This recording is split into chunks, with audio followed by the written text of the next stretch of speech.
Bonjour les apidermes, ici Marion Lecoin, j'espère que vous allez bien, que tout va bien pour vous. Aujourd'hui, je voudrais parler d'un sujet qui s'apparente un petit peu à une légende urbaine, le chocolat. Le chocolat est-il compatible quand on a des problèmes d'acné?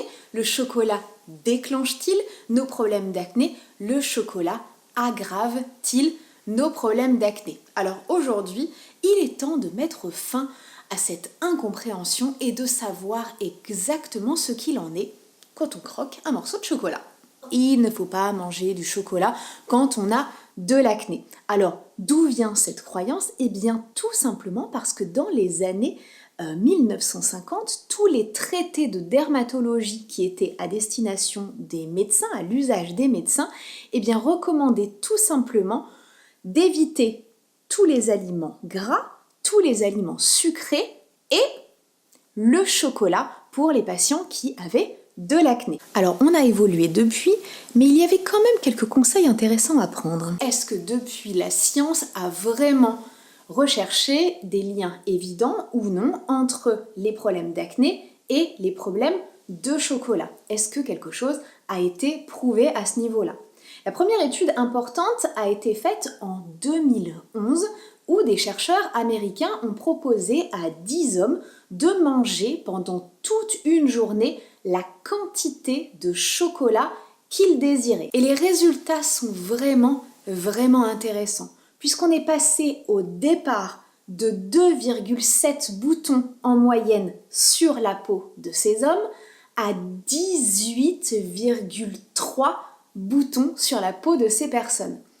Concrètement, le lien qui a été fait, c'est qu'en mangeant du chocolat sur toute une journée, 7 jours après, on a multiplié par 3 l'acné sur la peau. Alors vous vous demandez peut-être ce que ces personnes ont mangé comme type de chocolat, parce que c'est vrai qu'en matière de chocolat, eh bien on trouve une variété extrêmement large. La vraie question, c'est pourquoi le chocolat donne des boutons?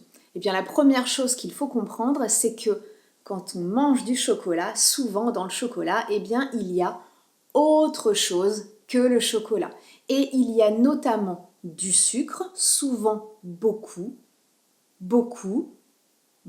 de sucre, et le sucre en fait a un effet anti-inflammatoire sur le corps. Et quand on consomme beaucoup de chocolat ou régulièrement du chocolat, eh bien on donne à notre corps une dose de sucre qui n'est pas négligeable et donc qui augmente cet état inflammatoire.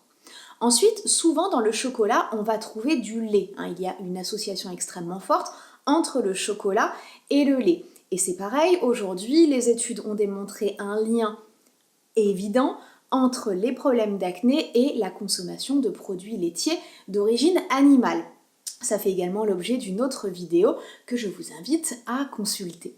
Donc le sucre plus le lait, qui sont des ingrédients qui sont très souvent associés au chocolat, eh bien provoque un effet inflammatoire et ça agit directement sur la qualité de la peau et sur les poussées d'acné. Dans cette sucette de chocolat au lait, eh bien vous allez trouver beaucoup de sucre et de lait qui sont donc des ingrédients inflammatoires. Le chocolat contient aussi souvent des graisses de mauvaise qualité. Alors on parle beaucoup d'huile de palme aujourd'hui, mais il n'y a pas que l'huile de palme. Ça fait partie de la grande famille de ce qu'on appelle les graisses hydrogénées, donc des graisses qui ne sont pas de bonne qualité, qui n'apportent pas de bienfaits nutritifs à notre corps, mais qui par contre vont l'encrasser. Et ça, notre corps va devoir le gérer.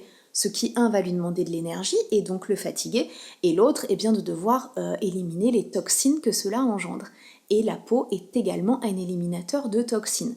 Donc c'est important aussi de prendre en compte les graisses qui sont à l'intérieur du chocolat que l'on consomme. Peut-être êtes-vous en train de vous dire, ok, je ne vais manger que du chocolat de très grande qualité ou du chocolat 100% chocolat. Ça pourrait effectivement être une solution, vu que il n'y a pas que du chocolat dans certains chocolats que l'on mange et que ce sont ces ingrédients supplémentaires qui peuvent engendrer des problèmes d'acné.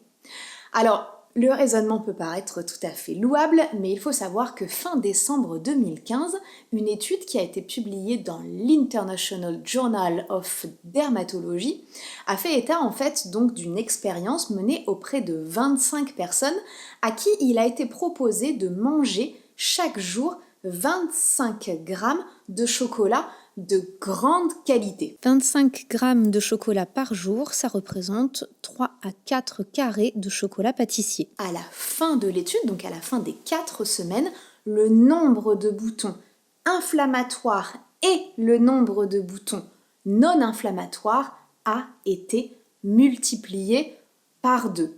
Et une autre étude menée en 2014 par le département de dermatologie de Miami, aux États-Unis, a proposé à 14 personnes d'avaler chaque jour une capsule contenant du cacao pur, donc 100% de cacao sans aucun ingrédient ajouté. Les personnes qui au départ avaient 3,7 boutons en moyenne sur le visage se sont retrouvées avec une moyenne de 10 boutons sur le visage en 7 jours. L'ensemble de ces études montrent donc que ce n'est pas tant la qualité du cacao qui est impactée, la qualité du chocolat, mais plutôt en fait tout simplement le fait de manger du chocolat. Alors je suis sincèrement désolée pour vous adorateurs de chocolat qui aimez avec leur petit café ou leur petite tasse de thé croquer leur carré de chocolat tous les jours, mais il y a un lien entre la consommation régulière ou en quantité importante de chocolat sous toutes ses formes et les problèmes d'acné. Est-ce que toutes les personnes qui ont des problèmes d'acné devraient arrêter complètement de manger du chocolat? Eh bien la réponse est tout simplement non. L'objectif en fait c'est de vous observer, c'est-à-dire d'observer votre corps et de faire un lien avec votre consommation de chocolat. Et si simplement vous voyez que après la consommation de chocolat, eh bien vous avez régulièrement des poussées d'acné, c'est qu'il y a un lien clair entre la manière dont votre corps réagit au chocolat et la manière dont votre peau réagit également. Il faut bien comprendre en fait, et ce que je vais vous dire est vraiment très important, c'est que le chocolat à lui seul ne peut pas être responsable à 100% de vos problèmes de peau. Il peut les aggraver, il peut éventuellement déclencher certaines poussées d'acné, mais en aucun cas en être 100% à l'origine. Donc c'est important de le comprendre. Comment est-ce que l'on soigne son acné? Comment est-ce que l'on équilibre sa peau? Eh bien, il faut mener un travail d'enquête à l'intérieur de son corps. Je ne le redirai jamais assez, mais l'acné est le signe d'un déséquilibre intérieur. Pour vous aider à identifier les causes de votre acné et commencer à équilibrer votre peau naturellement, je vous invite à télécharger gratuitement le module de démarrage de ma méthode Happyderm pour vous libérer naturellement de l'acné. Je vous mets le lien juste ici sous cette vidéo. N'oubliez pas également de vous abonner pour recevoir l'ensemble de mes conseils anti-acné et également de partager cette vidéo si vous avez des amis qui sont des grandes adoratrices de chocolat mais qui ont des imperfections. C'est très important d'en comprendre les sources et les déclencheurs. Sur ce, je vous laisse. Si cette vidéo vous a plu, n'hésitez pas à la liker encore une fois et je vous donne rendez-vous dans une prochaine vidéo. À très vite!